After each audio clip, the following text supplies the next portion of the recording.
Hey everyone, welcome back to my channel. कैसे हैं आप सब? मैं उम्मीद करती हूँ आप लोग अच्छे होंगे। आज हम बात करने वाले हैं जनक के लेटेस्ट एपिसोड के बारे में। जी हाँ, आज का एपिसोड भी काफ़ी इंटरेस्टिंग है।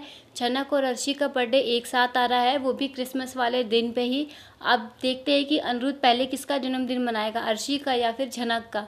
लेकिन जिस हिसाब से वो नाराज़ है जनक से, लगता नहीं कि वो उसका जन्मदिन मनाएगा।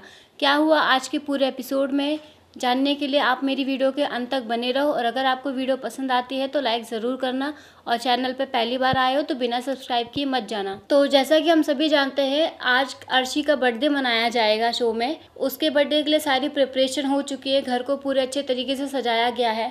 अप्पू जनक को बार बार पार्टी में आने के लिए बोलती है, बट वो मतलब अलग अलग रहने की कोशिश करती है, क्योंकि उस पूरे घर में उसको कोई पसंद नहीं करता। एक अनिरुद्ध था जो थोड़ा बहुत उसका सपोर्ट करता था, अब वो भी उससे नाराज़ रहता है।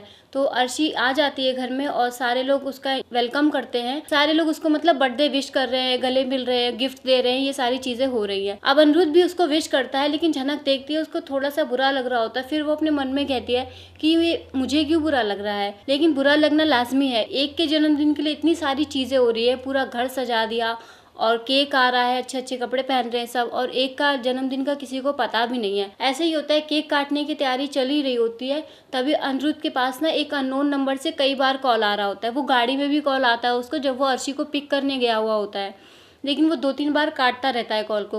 एट द एंड जब वो इस चीज़ से फ्रस्ट्रेट हो जाता है, फिर वो कॉल उठाता है, और वो कॉल किसी और का नहीं, जनक के दोस्त राहुल का कॉल होता है। वो उसको कहता है कि आप मेरी जनक से बात करा देंगे, लेकिन वो जनक से बात कराने को रेडी नहीं होता जल्दी से। वो पूछता है कि अपनी गर्लफ्रेंड से इतना ही प्यार करते हो तो डायरेक्ट कॉल क्यों नहीं कर लेते हो, यहीं पे आ जाओ ना मिलने के लिए। तो वो उसको समझाता है कि ऐसा कुछ भी नहीं है, हम सिर्फ दोस्त हैं, आप ऐसा मत सोचिए कि मेरे और जनक के बीच कुछ चल रहा है। लेकिन राहुल अपने मन में कहता है कि मैं प्यार तो बहुत करता हूँ जनक से, लेकिन सिर्फ एक तरफा है, जनक मेरे से प्यार नहीं करती है, इसलिए हमारे भी सिर्फ दोस्ती ही है। खैर जो भी हो, लेकिन अनिरुद्ध उसकी बात करा देता है। लेकिन जनक जो है, राहुल की आवाज़ सुन के, उसका वो बेस्ट फ्रेंड था, उसकी आवाज़ सुन के बहुत ज़्यादा इमोशनल होती है और खुश भी हो जाती है। लेकिन अनिरुद्ध ये देख के थोड़ा सा चिढ़ रहा होता है कि वो उससे बात करके इतना खुश क्यों है, मतलब इतनी हंस क्यों रही है, ऐसी क्या खुशी मिल रही है इसको। तो सारे घर वाले कहते हैं कि किसका फ़ोन आया, क्योंकि अनिरुद्ध जनक के साथ बिजी होता है।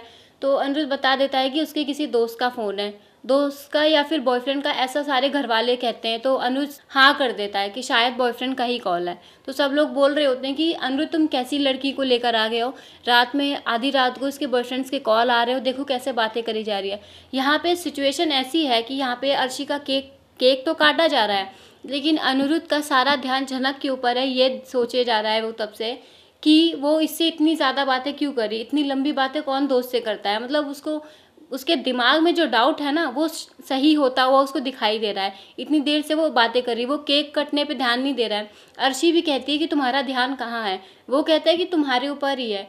तो अर्शी कहती है मुझे बेवकूफ़ मत बनाओ, तुम्हारा ध्यान मुझे छोड़ के बाकी सब चीज़ों पे है। वो देख के थोड़ा सा जेलिस फील कर रहा है कि आखिर इतनी ज़्यादा बातें क्यों कर रही है वो उससे। वो कोशिश करता है कि जाऊं मैं उसके पास, लेकिन उसकी हिम्मत नहीं होती। फिर एट द एंड वो चला ही जाता है और पीछे से उसकी सारी बातें सुनता है। तो जनक राहुल को बता रही होती है कि सर जी मेरा कितना ख्याल रखते हैं और हमेशा मेरी मदद करते हैं। तो राहुल जनक को ये कहता है कि तू वहाँ पे वाइफ बन के गई है, तो वहाँ पे सबने तुझे एक्सेप्ट कर लिया। तो कहती हाँ बिल्कुल एक्सेप्ट कर लिया, सब लोग मेरा बहुत ख्याल रखते हैं, सब मुझसे बहुत खुश हैं, लेकिन सच्चाई तो कुछ और ही है। अब अनिरुद्ध जो है उससे उसकी सारी बातें सुन लेता है, तो उसको ये लगता है कि यहाँ पे ऐसा कुछ भी नहीं हो रहा, फिर भी वो राहुल से झूठ बोल रही है। वो आ जाता है उसके पास, उससे अपना फ़ोन ले लेता है। अब वो कहता है कि इतनी देर तक दोस्त से बातें कौन करता है, तुम बताओ। जनक को भी पता चल जाता है कि अनिरुद्ध उससे गुस्सा क्यों है, क्योंकि उसको ये लगता है कि राहुल और जनक का अफेयर चल रहा है, इसलिए वो उससे नाराज रहता है। तो जनक उसको शुक्रिया कहते हैं कि आपने मेरे दोस्त से बात करा दी, आपका बहुत बहुत धन्यवाद। अब जनक जाने वाली होती है तो वो उसको बर्थडे विश कर देता है। अब उसके मन में आया कि उसको पता कैसे चला। अब यहीं पे एपिसोड आज का ख़त्म हो जाता है और नेक्स्ट एपिसोड में हमें देखने को मिलता है कि अर्शी का बर्थडे एग्जैक्ट मतलब 24 तारीख की रात को मनाया जा रहा है, एग्जैक्ट 12 बजे कटा है, लेकिन बर्थडे तो 25 को ही होता है ना। तो पूरे दिन मतलब वहाँ पे सेलिब्रेशन चल रहा है, अच्छा अच्छा खाना खा रहे हैं सब। जनक के कमरे में एक बुके रखा हुआ है और एक केक रखा हुआ है जनक के नाम का। वो समझ जाती है कि ये सरजी ने ला के रखा है, क्योंकि सिर्फ इस पूरे घर में उन्हीं को पता है कि मेरा जन्मदिन है आज। जनक वो बुके लेकर अर्शी को दे देती है, कहती है कि मेरी तरफ से आपको एक छोटा सा गिफ्ट है। सब लोग फिर सवाल करने लगते हैं कि तुम्हारे पास गिफ्ट खरीदने के पैसे कहाँ से आए, तुम्हारे पास तो 1 रुपये भी नहीं है, फिर ये बुके कहाँ से खरीदा तुमने, किसी को ठग तो नहीं लिया इस घर में, ऐसे उसके ऊपर एलिगेशंस लगाने लगते हैं। तो झनक पलट के जवाब देती है कि इस सवाल का जवाब आपको सर जी ज़्यादा बेहतर तरीके से दे सकते हैं। तो अनिरुद्ध उसको कहता है कि ये बुके मैंने तुम्हें दिया था, तो तुमने इसको क्यों दे दिया। यहाँ पे सबको पता चल जाता है कि अनिरुद्ध ने ही वो केक और बुके रखा हुआ है, और ये गिफ्ट जो उसने दिया है झनक को, इसको लेके पूरे परिवार का रिएक्शन क्या होगा।